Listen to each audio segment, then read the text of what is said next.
একটা বাচ্চাও কান্না করা অবস্থায় দুনিয়াতে আসতো না। সেই জন্য দুনিয়া সুখের জায়গা না। ইজা আসবাহতা ফালা তানতাজিরিল মাসাআ ওয়া ইজা আমসাইতা ফালা তানতাজিরিস সাবাহা। যদি তোমার সকাল হয়েছে বিকালের অপেক্ষা করো না, যদি বিকাল হয়েছে সকালের অপেক্ষা করো না। দুনিয়া সামান্য কয়দিনের জন্য, দুনিয়া কাউকে থাকতে দেয় না।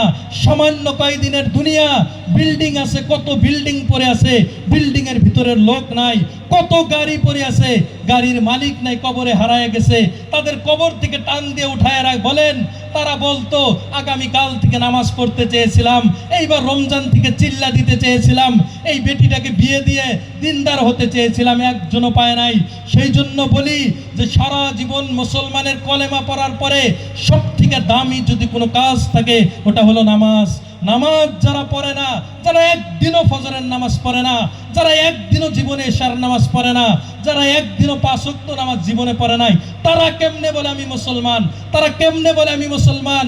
সাহাবাই কেরামের জামানায় বলতো, সাহাবাই কেরামের জামানায় যদি একটা মুসলমান নামাজ বাদ দেওয়া দেখতো, তারা মুসলমান মনে করতো না।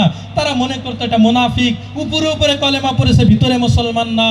সেই জন্য এই যে নামাজ দিনের পর দিন, ইসলামের সব থেকে গুরুত্বপূর্ণ ইবাদতের নাম হলো নামাজ।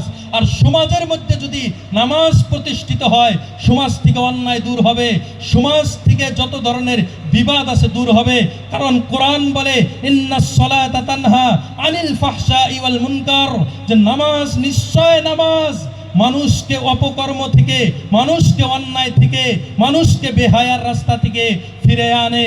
আর আমি আপনি মুসলমান, আমি আব্দুল্লাহ, আমি আব্দুর রহমান, একটা সিজদাই তো শয়তান দেয় নাই। আল্লাহ বলেছিলেন উসজুদু লি আদম, সমস্ত ফেরেশতাকে বলেছিলেন আদমকে সিজদা করো। ফাসাজাদুল মালাইকা, সমস্ত ফেরেশতা সিজদা করছে, ইল্লা ইবলিস, ইবলিস সিজদা করে নাই। একটা সিজদা না করার কারণে যদি ইবলিস শয়তান হয়, আমি আপনি দিন রাত ফজরের সিজদা করি না, জোহরের সিজদা করি না, আসরের সিজদা করি না, মাগরিবের সিজদা করি না, রাত্রে ঘুমাই, একদিনও কি ভয় লাগে না? আজকের রাত্রে যদি মারা যাই, সকালে যদি না উঠি, রাত্রে যদি কোনো জায়গায় অ্যাক্সিডেন্ট হয়ে যায়, রাত্রে যদি কারেন্টে শর্ট খেয়ে মারা যায়, রাত্রে যদি গ্যাস বাস্ট হয়ে মারা যায়, হাজার দুনিয়াতে বেঁচে আছি এটাও অস্বাভাবিক, মরে যাওয়া স্বাভাবিক। প্রত্যেকটা মুহূর্তের মধ্যে যুবক অ্যাক্সিডেন্ট হয়ে মারা যায়, আর আমরা মনে করি ও মারা গেছে, গাড়ি জোরে চালায়, ও অমুক করছে, অমুক তমুক করছে। না, ভুল। আল্লাহ যেখানে মরণ রেখে রেখেছেন, লা ইস্তাখিরুনা সাআতাও ওয়া লা ইস্তাকদিমুন, মরণ একদিনও আগেও আসবে না, একদিনও পরে আসবে না। সেই জন্য নিজের মরণকে আসার আগেও ওয়ালা তামুতুন্না ইল্লা ওয়া আনতুম মুসলিমুন, নিজেকে মুসলমান হিসেবে গড়ে তুলেন। যদি নিজেকে মুসলমান হিসেবে গড়ে তুলেন, তাহলে মরণটা হবে শান্তির মরণ। কুল্লু নাফসিন যায়িকাতুল মাউত, প্রত্যেকটা মানুষকে মরতে হবে, মরণের স্বাদ উপভোগ করতে হবে। আল্লাহ তাআলা স্বাদ কেন বলেছেন? এই জন্যই তোমার আমল যেরকম হবে তুমি স্বাদ সেরকম পাবে। আমল খারাপ হলে মরণের স্বাদ বড় তিতা হবে, আমল যদি খারাপ হয় মরণের স্বাদ বড় কষ্ট হবে। আর আমল যদি মিঠা হয়, আমল যদি ভালো হয়, মরণের স্বাদ তত ভালো হবে। মরণ, রাসূলুল্লাহ সাল্লাল্লাহু আলাইহি সাল্লাম বারবার দোয়া করতেন, আল্লাহুম্মা ইন্নী আউযু বিকা মিন সাকরাতিল মাউত, এ আল্লাহ মরণের কষ্ট থেকে আমাকে বাঁচাও, এ আল্লাহ মরণের কষ্ট থেকে তোমার কাছে সাহায্য চাই। নবী যদি সাহায্য চাইতে পারেন, তাহলে মনে করেন কতটা কষ্টদায়ক হবে। মরণ আসার আগে নিজের জীবনকে গঠন করেন, এই জীবন ইসলামের পথে আনেন। যদি না আনেন, আর যদি মনে করেন এইভাবেই জীবন চলবে, ভুল। ইসলাম আর ইমানের মধ্যে আল্লাহ তাআলা এমন শান্তি রেখেছেন, এমন শক্তি রেখেছেন, যদি ইমানি শক্তি আগাইতে পারি, ইন্নাল্লাহা লা ইউগাইয়িরু মা বিকাউমিন হাত্তা ইউগাইয়িরু মা বিআনফুসিহিম, আল্লাহ কোন জাতির ভবিষ্যৎ পরিবর্তন করে না যে পর্যন্ত জাতি পরিবর্তন না হয়। যদি ঈমান সাহাবায়ে কেরামের মতো হয়, দুনিয়ার যত ধরনের অবস্থা খারাপ হোক, মুসলমানের জন্য পৃথিবী যতটা সংকীর্ণ হোক, আল্লাহ তাআলা ঈমানের বদৌলত আমাদেরকে শান্তি দুনিয়ার ভিতরে দান করবেন। আর যদি মনে করি ইসলাম ঈমানকে যদি মাইনাস করে, ইসলাম ঈমান থেকে নিজেকে সরায় নিয়ে যদি দুনিয়াতে উন্নত করতে চাই, ভুল ধারণা, দুনিয়াতে উন্নত হবে না। আল্লাহ তাআলা উন্নতর মানচিত্র রেখেছেন ইসলামের উপরে। যদি ইসলামকে বাদ দিয়ে, ঈমানকে বাদ দিয়ে যদি দুনিয়াতে উন্নত হতে চাই, এটা ভুল ধারণা। সমাজকে গড়তে চাইলে ইমানের রাস্তায় নিজের সমাজকে গড়েন। আর আল্লাহ তাআলার সবথেকে দামি বস্তু হলো ইমান। সাহাবায়ে কেরাম বলতেন, ইজলিস বিনা সাআতান নুমিন, এই সাআদ আমাদের সাথে একটু সময় বসেন, আমরা ইমান আনি। কারণ ইমান মূল্যবান সম্পদ। সাহাবায়ে কেরাম জানতেন ইমানের গুরুত্ব কি।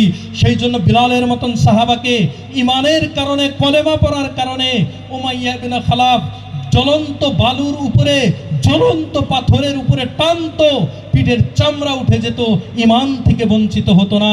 খাব্বাব ইবনুল আরাত রাদিয়াল্লাহু তাআলা আনহুকে পিঠের মধ্যে এমন ভাবে গলায় রশি লাগায়ে মক্কার অলিতে গলিতে টানতো, ইমান থেকে বঞ্চিত হতো না। তারা ইমানের স্বাদ উপভোগ করেছেন। মান যাকা তুবাল ঈমান মান রাদিয়া বিল্লাহি রাব্বাও ওয়া বিল ইসলামি দীনাও ওয়া বি মুহাম্মাদিন নাবিয়্যা। কেউ যদি নিজের অন্তর থেকে রাসূলুল্লাহকে নিজের আইডিয়াল হিসাবে মেনে নেয়, ইসলামকে মনোনীত ধর্ম হিসাবে মেনে নেয়, আল্লাহকে রব বলে স্বীকার করে, দুনিয়াতে ইমানের স্বাদ আল্লাহ তাদের ভিতরে দান করেন। আমরা মুসলমান বুঝি না ইমান কি, ইমানই বুঝি না, তা আমল কেমনে করব? সেই জন্য নিজের ইমানকে শিখেন, মসজিদমুখী হন। নিজের যদি এই জীবনকে গঠন করতে চাইলে ইমানের রাস্তায় গঠন করেন।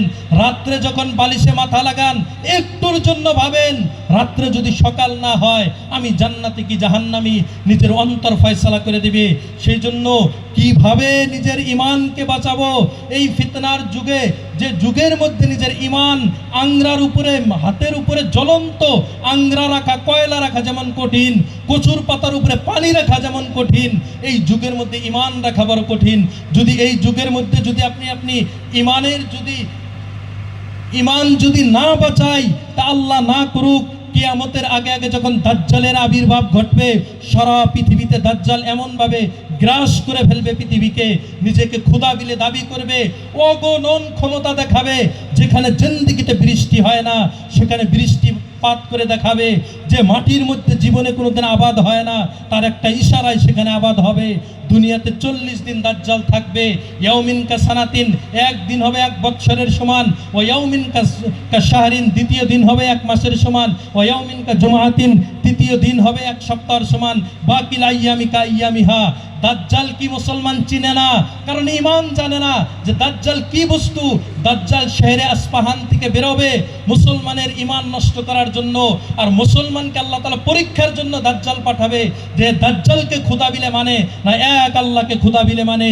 যে জাতি দরুদ শরীফ জানে না, যারা সূরা ইখলাস জানে না, যারা সূরা ফাতিহা পড়তে জানে না, আল্লাহ না করুক যদি দাজ্জাল বিরে আমার আপনার ইমানের কি অবস্থা হবে। দাজ্জাল বিরবে ইরানের শহরে আসপাহান থেকে 2 লাখ ইহুদি তার সাথে সাথ দিয়ে পৃথিবীতে মুসলমানের বিরুদ্ধে যুদ্ধ করবে। তারা রেডি হয়ে আছে। আমরা চিনি না দাজ্জাল কি, দাজ্জালের ফিতনা কি। সেই জন্য নিজের ইমানকে বাঁচান। আখিরি জামানায় মসজিদমুখী হন, ওলামার সাথে সময় দেন, আর নিজের ইমানকে বাঁচান। আমলের দিক দিয়ে আসেন। এই জীবন না, এই জীবনের মধ্যে সফলতা নাই। কোথায় গেলে শান্তি পাবো? মসজিদের মধ্যে আল্লাহ তাআলা শান্তি রাখছে। ছোট্ট একটা কথা বলে শেষ করছি উপমা দিয়ে। দেখেন, আপনি বলতে পারেন মসজিদের মধ্যে শান্তি কেমনে, নামাজের মধ্যে শান্তি কেমনে, ইসলামের সুন্নতের মধ্যে, রাসূলুল্লাহর আদর্শের মধ্যে শান্তি কেমনে। আপনার এলাকার মধ্যে ফুসকা খায় না লোকে? ফুসকা খায় না? নাই।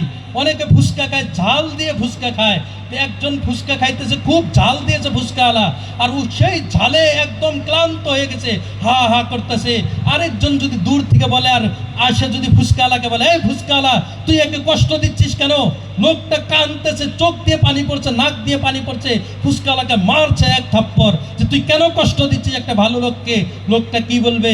ফুসকাওয়ালা আমাকে কষ্ট দিচ্ছে না, আমি এই ঝালের মধ্যে, এই চোখের পানির মধ্যে আমি শান্তি পাইতেছি, এর মধ্যেই শান্তি।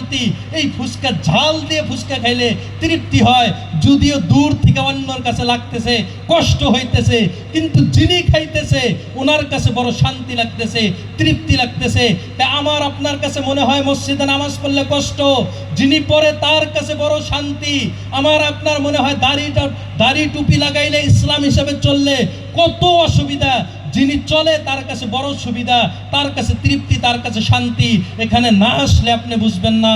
মদ খায়া যদি অভ্যাস হয়, খৈনি খায়া যদি অভ্যাস হয়, বিড়ি খায়া যদি অভ্যাস হয়, নামাজ পড়লে অভ্যাস হবে না, সুন্নতের প্রতি অভ্যাস হবে না।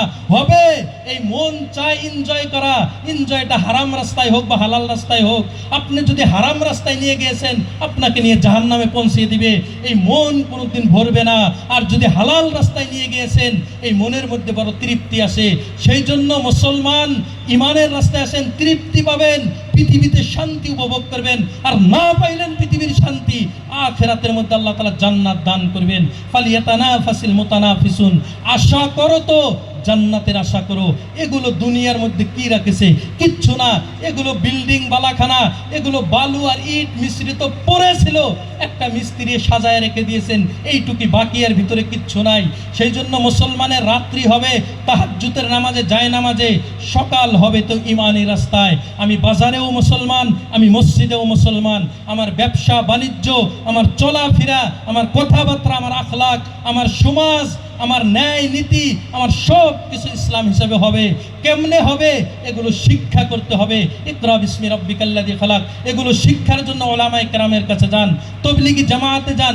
যে জায়গায় যে আপনি ইসলাম শিখবেন, ওই জায়গায় যে ইসলাম শিখেন, আর ইসলাম হিসেবে নিজের জীবন, নিজের পরিবার, নিজের সমাজকে গড়ে তুলুন।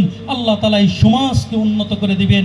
আল্লাহ তাআলা যুবক আমাদের সবাইকে এর উপরে আমল করার তৌফিক দান করুক। ওয়া আখিরু দাওয়ানা আলহামদুলিল্লাহ রাব্বিল আলামিন।